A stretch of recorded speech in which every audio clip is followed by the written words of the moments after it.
তাহলে আমরা কত অধ্যায় থেকে পড়াটা শিখব? পঞ্চম অধ্যায়ের নাম কি? কর্ম সন্ন্যাসী যোগ। এখান থেকে আমরা কত নম্বর শ্লোক শিখব? 18 নম্বর শ্লোক। কে বলেছেন? তো আমরা শব্দগুলো জেনে নিই। বিদ্যা বিনয় সম্পন্নে ব্রাহ্মণে গভীহস্তিনী শনিচ এব স্বপাকিশ পণ্ডিতা সমদর্শিন। বিদ্যা বিনয় সম্পন্নে ব্রাহ্মণে গভীহস্তিনী শনিচ এব স্বপাকিশ পণ্ডিতা সমদর্শিন।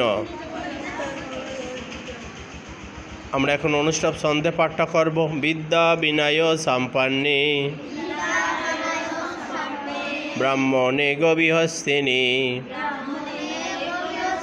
শনিচৈব স্বপাকিশ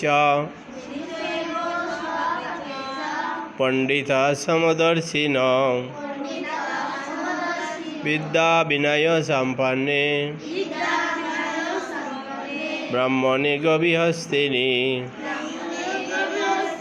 শনিচৈব স্বপাকিশ পণ্ডিতা সমদর্শিন। শ্রী ভগবান বললেন বিদ্যা বিনয় যুক্ত ব্রহ্মবিদ